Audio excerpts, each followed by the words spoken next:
Cine star Pramod प्रेमी यादव जी का शानदार आगमन, जिन्हें दुनिया आज भोजपुरिया किंगडम कह रही है। मैं क्या कहूँ, चंद लम्हों का अल्फाज छपरा जिला के नौजवानों के नाम कि तेरी आशिकी से पहले मुझे कौन जानता था, तेरी दोस्ती से पहले मुझे कौन पहचानता था, तेरी मोहब्बत के कारण दुनिया के लोगों ने जाना मुझे।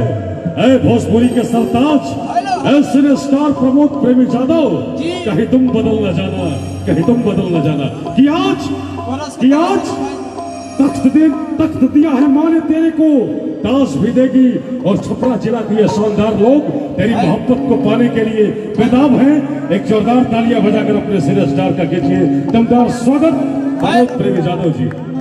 और आज वर्ल्ड भोजपुरी में जुगल गायकी में प्रमोद प्रेमी यादव जी के साथ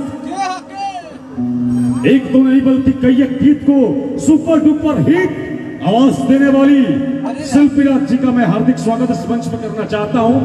शिल्पीराज जी का शानदार आगमन इस मंच पे हो। अगरदी भैया के कार्यकर्ताओं से निवेदन है कि आप विलंब न करते हुए उस पर बेहतरीन कलाकार को मंच तक लाएं। तब तक करते हैं खूबसूरत शुरुआत। आइए एक और बेस बहुत कर बाबू, ट्रेबल दे पहले माइक के सिटी बढ़िया गलत ना, भारत स्तर के साउंड लागल बा। भाई देखिए तो हेलो बेस से कम करके ट्रेबल दे। हेलो ट्रेबल खोलो इसका मॉनिटर में, बाहरी ना।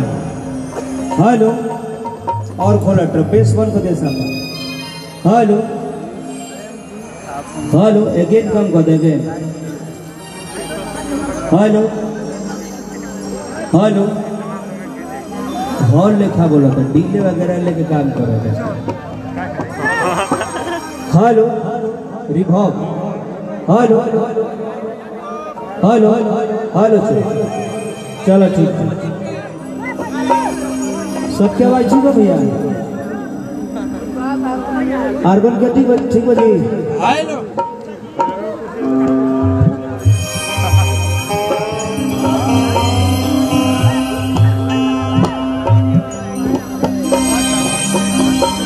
चलिए आई। सबसे पहले आप सब तमाम भोजपुरिया भैया लोग कि हम गायक प्रमोद प्रेमी सबके पैर छू के प्रणाम करते हैं। आप सब एक बार आशीर्वाद स्वरूप ताली से स्वागत कर दो सर। चलिए आज ही अपन घरे कार्यक्रम बा और गावे के मूड में तो हमारी ना रहने, कल कीर्तन आके गौले बने बड़े भैया कृष्णा बेदर्दी जी भाई, हमारे भारत स्तर के गायक जेकर अगर झंडा लहरता खेसारी जी के गांव हो तेजा हम आइल बन तो चाह कि आप सब जिसे भाई के प्यार दुलार दे दी वही तरह हमरों का आप सब प्यार दुलार दे दो। कैसे वही परिवार के घर में तिलक बा, वही खून के घर में तिलक बा, वही खून के घर में विवाह बा, मंगल कार्यक्रम बा, भले उबाड़े चाहे ना आई जा। तो चाहब ये गांव के लोग कैसे कार्यक्रम का मिलकर प्रचार नहीं की जा कैले। अचानक कृष्णा भैया के आदेश भइल के व्यास कुछ गीत संगीत कर दिया। कैसे 29 तारीख के भी कार्यक्रम रखल गइल बा, तनी कोरस के आवाज उठा दो। हेलो सुनो उठाइए एकरा के। बहुत सुंदर साउंड है, पूरे बिहार झारखंड के नंबर 1 साउंड जय माता दी है 99 के मालिक छोट भाई हेलो सोना जी रह दियो। चाहत के तनुज किया बाबू, हम तो गावे नहीं खेल दो चार शब्द बोलने पर दिल के करीब हमनी के टीम में 2-4 दो दोस्त बनी जा, सोना जी, अभय बाबा, ये हमारे पंकज भैया, कृष्णा भैया, हमारे अशोक मिश्रा जी कलश के मालिक, सभी लोग हमनी के एगो टीम में वर्क बा। कि आज केहू घरे कोनो फंक्शन लगा तो कहे ना 1 करोड़ रुपया खर्चा होगा तो जे चाहे से बात है लाग गया। आज अपन घरे कार्यक्रम बा, तिलक में जो भी व्यवस्था बा हमारे भाई प्रेम कवि के ऐसा बा कि जे जहाँ से बात है से चल दे बा। मंच पर तमाम भोला भैया, हृदय भैया, अनिल राय, हृदय भैया के पूरे टीम के स्वागत अभिनंदन रहे। पंकज जी, हमारे मुरली भैया, पवन बाबा, सभी लोग को पौलगी, सुनील सुपर फास्ट जी, सूरज व्यास जी, सभी लोग को पौलगी बाजी 10 महीना के बाद माइक धरे के मौका मिलल। पिताजी माइक धरे के मौके नहीं मिलत ये लॉकडाउन में पहला बार माइक धरते। हेलो हेलो पाहुन हो लॉकडाउन में। लॉकडाउन खत्म हो चलिए आज घर के कार्यक्रम में दीपक भाई हमारे जोरदार 14 वर्ष पहले दुगोला हमने बहुत गौनी जा ना जी पुरान तो कुछ प्रेमी याद मौका हमने के मिल गया आप सबके प्यार आशीर्वाद से। और तिलक के कार्यक्रम में हमारे छोट भाई के तो भगवान से ही विनती रही कि भगवान हमेशा दोनों परिवार के खुश मंगल राखस। हमारी जो सरकार के बोलौलो ही जा चल कृष्णा जी के प्रेम ऐसा बा। चलिए तो शब्द में सिवाय कंपनी के मालिक अभय पांडे जी कलश के मालिक अशोक मिश्रा जी के प्यार आशीर्वाद बा। 2 शब्द में माई को भजन हम हो गाले गाना ढेर दिन हो गया हमरा गाड़ी में 2 डांस पे दियो करना है बोलिए रेडी कर भाई सरोन भैया से बोलिए ना हम पहचानते थोड़े हैं बोले फोन करे सरोन भैया फोन करी ना सुनिए ना बहुत गावला दिन हो गए वतन डर लगता है यार कैसे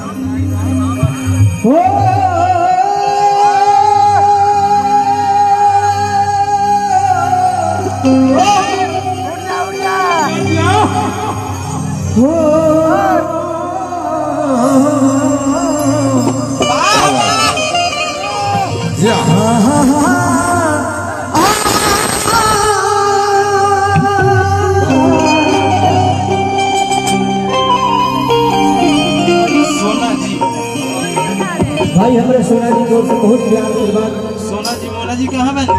भाई सोना ओम जयंती मंगला काली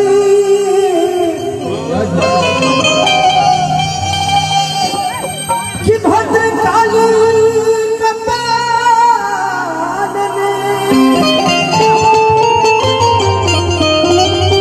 कि दुर्गे क्षमा शिवा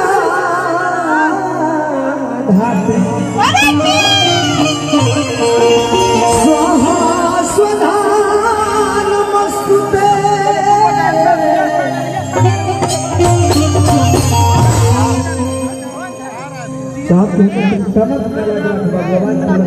हेलो हेलो लेवल उठा देकर पूरा हेलो हेलो देखिए एगो गीत गाय 2 शब्द में बहुत पहले के गीत हम गाइले हाँ हो और हर एक मंच पर गीत गाइले तो 2 शब्द में गीत आप सबको सुनाई हो। और कृष्णा भैया तो नहीं हो कवि जी देखो आज प्यार आशीर्वाद दोनों भाई के बनल बा कि आप सब और तहत बड़ गाना के आप सब प्यार आशीर्वाद देते भाई के नाम पर एक बार ताली तो बजा दो लोग मर गए ऐसे कि कार्यक्रम करने के प्रचार नहीं की जाते घर का कार्यक्रम बा बुझाइए। शशि रंजन जी आई बनी म्यूजिक डायरेक्टर भोजपुरी के और भाई आर्या शर्मा जी के छोट भाई विजय चौहान जी आई बने गोरों को प्यार आशीर्वाद रहे मेरे मुनमुन बाबा जे भी बा सभी लोग कलाकार सब लोग मंच पे आई कह सके घर का कार्यक्रम बाकी कोई त्रुटि गलती हो जाए तो सब कोई दुख मत केहू समझी है। प्रदुमन परदेसी जी दोनों जना ही लोग आई बा नरोत्तम पांडे आई बड़े सभी लोग जुटल बाबा शिल्पी जी एगो गीत गाइले अरे किताब नाम दुआवा रोपनी मैया अरे पाछ पेड़ लवा के गोछिया सोना जी हेलो हेलो हेलो अरे किताब नाम दुआवा रोपनी मैया अरे पाछ पेड़ लवा के गोछिया अरे तो दोनों बेरा अरे देह पे मैया कवि जी अरे क्यों है लवैया के